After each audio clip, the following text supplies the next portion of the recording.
पिछले वीडियो में हमने गोपाल कृष्ण गोखले के राजनीतिक विचारों पर चर्चा की थी।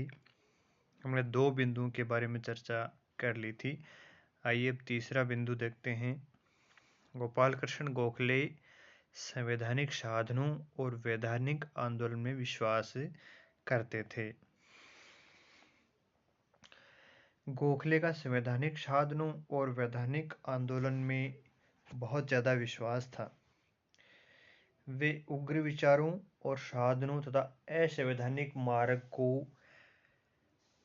भारत के लिए अहितकर मानते थे और वे उनके विरुद्ध थे। वे ब्रिटिश शासन के अंतर्गत स्वशासन के लक्ष्य को संवैधानिक तरीकों से प्राप्त करना चाहते थे। वे हिंसा, विद्रोह, सशस्त्र क्रांति अथवा विदेशी आक्रमण की सहायता आदि के लिए उनके राजनीतिक व्यवहार में कोई स्थान नहीं था। उनके संवैधानिक तरीकों में याचिकाएं प्रस्तुत करना, न्याय के लिए प्रार्थना करना, निर्वाचित प्रतिनिधियों द्वारा पारित प्रस्ताव और शासन से भेंट करने के लिए प्रतिनिधिमंडल आदि की सहायता वे लेते थे और वे इस कार्य के लिए इंग्लैंड में प्रचार कार्य को भी बहुत ज़्यादा महत्व देते थे। और 1908 में उन्होंने इलाहाबाद में कहा था कि संवैधानिक साधनों से मेरा अभिप्राय शांतिपूर्ण साधनों से है। हालांकि गोखले के जो आलोचक हैं वे उनके मार्ग को राजनीतिक भिक्षावृत्ति की संज्ञा देते हैं, लेकिन इस प्रकार का विचार उचित नहीं माना जाता। वे इस मार्ग को अपनाने में लोकमत की शक्ति को जागृत करना आवश्यक समझते थे और इस दृष्टि से उनका मार्ग ऊपर से देखने पर सरल लेकिन अत्यधिक शर्मसाध्य माना जाता है। फिर देखिए चौथा बिंदु, स्वशासन की धारणा। आप जानते हो गोपाल कृष्ण गोखले कर्मिक सुधारों के मार्ग को अपनाने में विश्वास करते थे और इन सुधारों का अंतिम लक्ष्य वे स्वशासन को प्राप्त करना मानते हैं। गोखले का विश्वास था कि ब्रिटिश नौकरशाही के फलस्वरूप प्रशासन में जो आर्थिक और अन्य दोष प्रवेश कर गए हैं उनका निराकरण स्वशासन द्वारा ही हो सकता है। और स्वशासन का अर्थ स्पष्ट करते हुए गोखले ने कहा है कि ब्रिटिश प्रशासनिक यंत्र के स्थान पर भारतीय प्रशासनिक यंत्र को प्रतिष्ठित करना और विधान परिषदों का विस्तार और सुधार करते करते उन्हें वास्तविक संस्था बना देना और जनता को अपने मामले का प्रबंध स्वयं करने देना ही स्वशासन कहलाता है। 1905 में उन्होंने बनारस कांग्रेस के अध्यक्षीय भाषण में कहा था कि कांग्रेस का लक्ष्य ये है कि भारतीयों के हितों को ध्यान में रखते हुए प्रशासित होना चाहिए। एक निश्चित समय की अवधि में भारत में ऐसी सरकार गठित हो जानी चाहिए जैसे कि ब्रिटिश साम्राज्य की अन्य स्वशासित उपनिवेशों की सरकारें हैं। और 1907 में इलाहाबाद में दिए गए एक अन्य भाषण में भी उन्होंने कहा था कि मेरी आकांक्षा है कि मेरे देशवासियों की स्थिति अपने देश में वैसी ही हो जैसे कि अन्य लोगों की अपने देश में हो। और उन्होंने यह भी स्पष्ट किया कि यह स्थिति ब्रिटिश साम्राज्य के अंतर्गत ही प्राप्त होनी चाहिए। उनका लक्ष्य ब्रिटिश साम्राज्य के अंतर्गत अधिराज्य या डोमिनियन की स्थिति प्राप्त करना था, वही स्थिति जो ब्रिटिश साम्राज्य के अंतर्गत ऑस्ट्रेलिया, कनाडा और न्यूजीलैंड को प्राप्त थी। भारत के लिए पूर्ण स्वशासन या अधिराज्य की स्थिति उनका दूरगामी लक्ष्य था। तात्कालिक लक्ष्य नहीं था। फिर देखिए 5वां बिंदु, वे सत्ता के केंद्रीकरण का विरोध करते थे। गोपाल कृष्ण गोखले सत्ता के केंद्रीकरण के विरोधी थे। उनके अनुसार भारतीयों को उनके अधिकार तभी प्राप्त हो सकते थे जब ब्रिटिश सरकार सत्ता के विकेंद्रीकरण की नीति अपनाती है। गोखले की मान्यता थी कि सत्ता का केंद्रीकरण प्रशासनिक स्वेच्छाचारिता और परिणामतः जनता के कष्टों को बढ़ाता है। प्रशासनिक स्वेच्छाचारिता पर अंकुश रखने और सत्ता के विकेंद्रीकरण की दिशा में बढ़ने के लिए गोखले ने कई सुझाव दिए थे, जिनमें प्रमुख सुझाव निम्न हैं। पहला, प्रांतीय विधान परिषदों के आकार और शक्ति में वृद्धि करना। दूसरा, जिला कलेक्टर की मनमानी रोकने के लिए प्रत्येक जिले में जिला स्तरीय परिषद का निर्माण किया जाए। तीसरा, होब हाउस विकेंद्रीकरण आयोग के सामने गोखले ने सत्ता के विकेंद्रीकरण के लिए सुझाव दिए।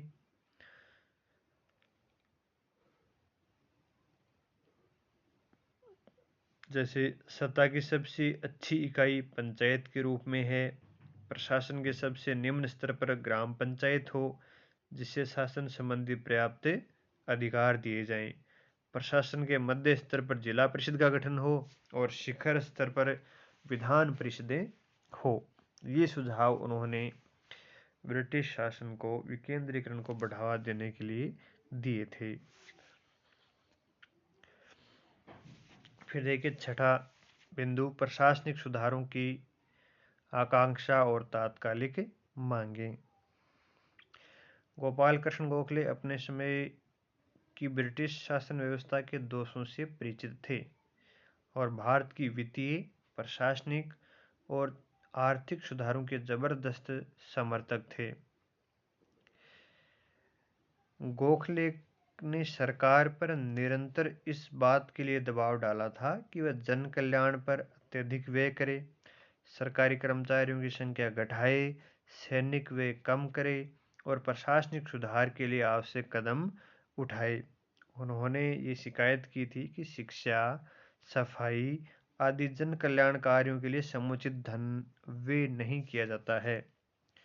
उन्होंने अनिवार्य प्रारंभिक शिक्षा को शुरू करने पर बल दिया और गोखले ने नमक कर और रुई के माल पर उत्पादन कर हटाने की भी मांग की थी।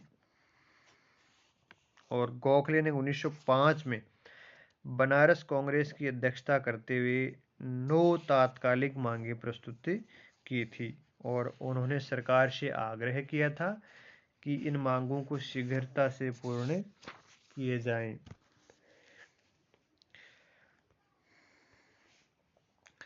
देखिए 7वां बिंदु, फिर सांप्रदायिक एकता में अटूट विश्वास।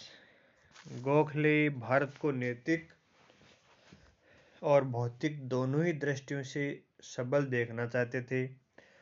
अतः उन्होंने देश में सभी जातियों, धर्मों और संप्रदाय के लोगों के बीच एकता को आवश्यक माना।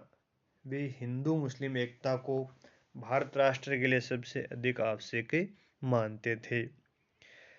उन्होंने इस बात पर भी बल दिया था कि हिंदू और मुसलमान धर्म के लिए 2 पृथक जातियां और संप्रदाय हो सकते हैं, लेकिन राजनीति के लिए सबकी दृष्टि संपूर्ण भारत के विकास पर केंद्रित होनी चाहिए।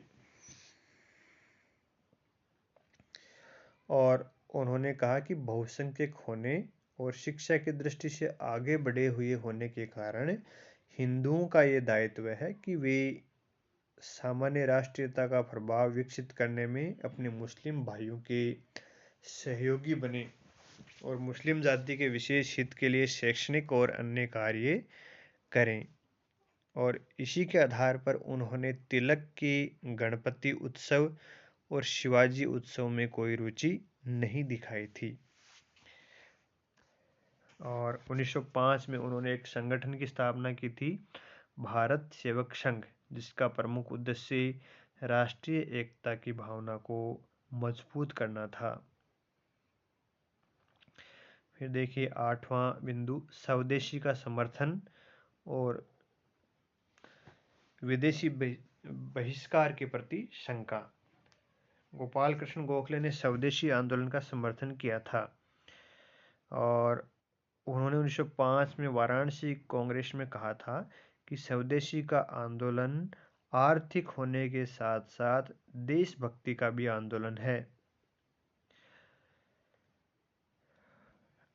उन्होंने स्वदेशी के आदर्श को व्यवहार में लाने के लिए रूपरेखा भी प्रस्तुत की थी, जिसमें उन्होंने कहा था कि हथकरघा उद्योग का पुनरुत्थान करने और उसे आधुनिक रूप देने के महत्व पर उन्होंने बल दिया, जिससे किसानों को अतिरिक्त आय प्राप्त हो सके। और स्वदेशी के समर्थक होने के बावजूद भी गोखले ने बहिष्कार के उग्र अस्त्र को कभी भी अपनाने पर बल नहीं दिया।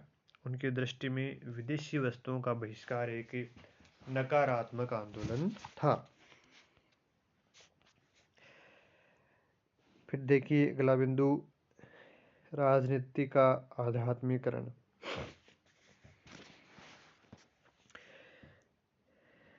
गोपाल कृष्ण गोखले ने राजनीति में नैतिकता और उच्च आदर्शों को अपनाने पर बल दिया था। उन्होंने कहा था कि धर्म और नैतिकता को राजनीति का आधार होना चाहिए। साधे और साधन के संदर्भ में साधनों की पवित्रता पर उन्होंने बल दिया था। उन्होंने कहा कि राजनीति जन सेवा का एक साधन तभी बन सकती है जब इसका आध्यात्मिकरण हो, अर्थात राजनीति नैतिकता पर आधारित होनी चाहिए। और उनका विचार था कि चारित्रिक विकास और नैतिक राजनीति के अभाव में स्वशासन हमारे देश के सार्वजनिक रोगों का उपचार नहीं बन सकता। इस प्रकार उन्होंने सार्वजनिक नैतिकता के विकास और चरित्र निर्माण की आवश्यकता पर भी बल दिया। देश के नागरिक सामाजिक दायित्वों के प्रति जागरूक हों, तभी देश का विकास संभव है। 1905 में उन्होंने भारत सेवक समाज की स्थापना राजनीति का शुद्धिकरण कर उसे धर्म और नैतिकता से संबद्ध करने के लिए ही की थी। और गोखले के इन्हीं विचारों से प्रभावित होकर गांधी जी ने गोखले के प्रति गहरा सम्मान भाव को अपनाया था।